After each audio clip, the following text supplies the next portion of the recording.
Kwa majina naitwa Simon Kibasa, ni mkuu wa sehemu ya maendeleo ya mkonge, bodi ya mkonge Tanzania. Kwa leo nitaelezea madaraja ya mkonge yaliyopo katika tasnia ya mkonge nchini Tanzania. Tuna madaraja 13 ambapo kuna daraja namba 1, kuna daraja namba A, kuna daraja namba 2, alafu kuna daraja linaloitwa 3L. Kutokana na mazingira ya uzalishaji ya sasa, daraja namba 1, namba A na namba 2 yamekuwa ni vigumu sana kuzalisha. Ni kutokana na vigezo ambavyo nitaenda kuvitaja kwenye madaraja haya ambayo nitayaonesha mbele yenu. Hili nililoshika ni daraja ambalo linaongoza kwa ubora katika madaraja yanayozalishwa sasa, linaitwa 3L ambayo kirefu chake inaitwa 3 long. 3 long ni singa yoyote ambayo ina urefu wa sentimita 90 na kuendelea, lakini ikiwa ina rangi ya kung'aa au yenye rangi ya umanjano. Umanjano huo unatokana na kuchelewa kuanua, kwa maana ya kwamba kukausha kwa muda mrefu. Ni singa ambayo inatakiwa iwe imenyoshwa vizuri, kwa maana ya baada ya kuanua singa kwenye kichanja inatakiwa ikapigwe kayamba au kwa Kiingereza tunaita brushing. Kwa hiyo inatakiwa isiwe na vumbi wala isiwe na singa zilizojikunja kunja au maarufu toe. Na singa hii kwa Tanzania sasa hivi uzalishaji uko kati ya 2.5 mpaka 4%. Kwa hiyo kutokana na uzalishaji wake, na ili upate singa hizi, vigezo gani unatakiwa kuzingatia? Moja ni katika maandalizi ya shamba, utunzaji. Mkulima akitunza vizuri mkonge anatarajia kupata majani yaliyo marefu. Kwa hiyo jani ambalo litakuwa na urefu wa sentimita zaidi ya 95 ina uwezekano wa kuweza kupata singa ambayo ina urefu ambao unaanzia sentimita 90 na kuendelea. Kwa hiyo akifanikiwa kwenye kutunza shambani akapata majani marefu, hicho ni kigezo namba 1. Kigezo namba 2 nimeongelea juu ya muonekano. Kwa daraja hili linatakiwa liwe lina usafi sana. Kwa hiyo ili kupata hiyo sifa ya usafi, kinachowezesha ni usindikaji kwa wakati. Majani baada ya kuvunwa inatakiwa ndani ya saa 72 yawe yameshasindikwa, ndipo itakuwezesha kupata singa inayong'aa. Lakini pia baada ya kusindika inatakiwa uanike kwa kutandaza vizuri.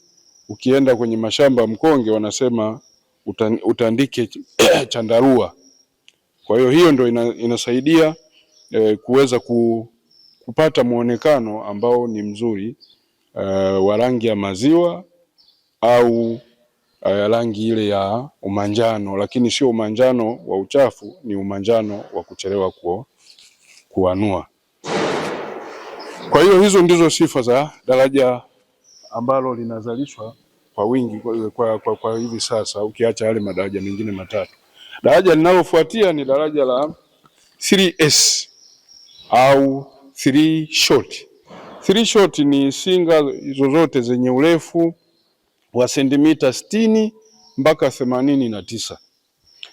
Lakini sifa zingine zinazofuata zinafanana na daraja ambalo nimetoka kulielezea ambalo ni 3L. Kwa hiyo sifa za muonekano kwa maana ya rangi, 3 short inafanana na 3L ambayo nimetoka kuielezea. Kwa hiyo tofauti yake ni urefu, kwamba hii inaanzia sentimita 60 mpaka sentimita 89, wakati 3L tulisema inaanzia sentimita 90 na kuendelea.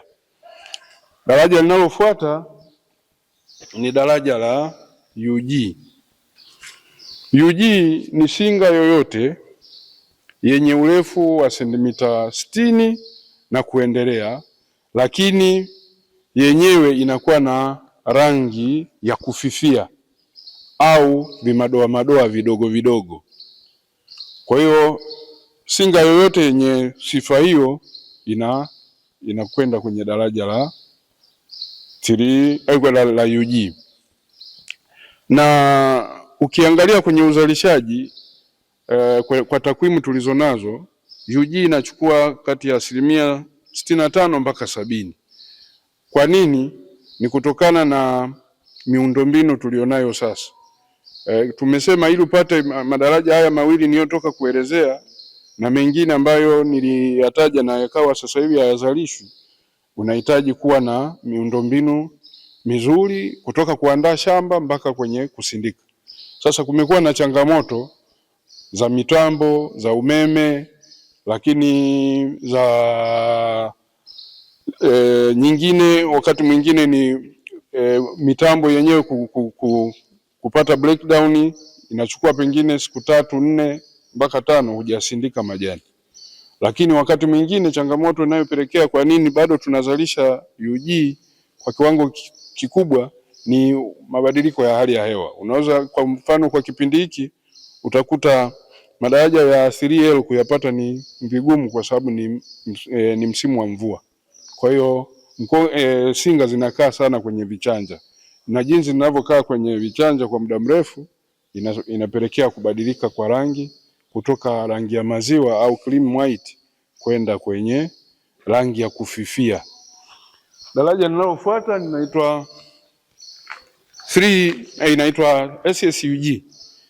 SSUG ni urefu wake inafanana na UG kwa maana ni sentimita 60 na kuendelea, lakini hali inakuwa na singa iliyofifia sana na kuwa na mabaka yanayoonekana sana.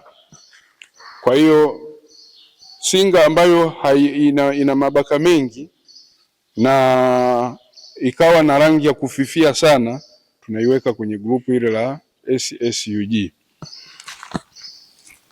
Daraja jingine linaitwa UF. UF kirefu chake inaitwa unspinable fiber au unexportable fiber. Hii ni singa ambayo ina urefu wa sentimita 60 na kuendelea, lakini sifa yake kubwa ni singa ambayo ni nyeusi lakini isiwe imeoza. Kwa hiyo kama mtakavyoona, hii muonekano wake ni nyeusi, na weusi huu umetokana na kuchelewa kusindika. Singa ikikaa muda mrefu na majani yakikaa muda mrefu bila kusindikwa yanapelekea kwenye kufemendi kwa Kiingereza wanaita, ambayo inapelekea kufifia sana kwa rangi. Na hii singa hairuhusiwi kuuza kwenye masoko ya nje. Na kinachosababisha hivi ni zile sababu ambazo nimezisema kwenye madaraja mengine, kama vile changamoto za miundombinu ya umeme, changamoto za miundombinu ya usafirishaji, lakini pia kama mkulima baada ya kusindika alirundika zile singa huwa zinageuka rangi. Daraja jingine ni TOW 1. TOW 1 hii ni singa ambayo inapatikana wakati wa unyoshaji wa madaraja ya kuanzia UG kwenda juu. Kwa hiyo hii ni singa nyeupe, lakini na hii inapatikana baada ya kunyosha. Ukipiga kayamba au kukifanya brushing, kupiga kayamba ni kama kuchana nywele. Ukichana nywele kwenye kitana huwa kunakuwa na mabaki au kuna nywele zinazodondoka. Kwa hiyo hata zile singa zilizonyoka ukiwa unazinyosha, kuna singa chache zinazokatika na kuanguka upande wa pili wa kayamba. Kwa hiyo ndio inayozalisha kutokana na yale madaraja mawili, madaraja yale ya juu unapata kitu kinaitwa TOW 1. Lakini pia kuna TOW 2. TOW 2 ni singa ambayo inakuwa na rangi ya brown. Hii inatokana na kuzalisha madaraja kama SSUG na UF. Kwa hiyo ukiwa na madaraja hayo unatarajia kupata TOW 2. Lakini upatikanaji wake unatokana na unyoshaji kama nilivyoeleza kwenye toani. Na singa zote hizi zilizoelezewa zinatakiwa zisiwe na magome, zisiwe na vumbi, wala zisiwe na takataka za aina nyingine yoyote.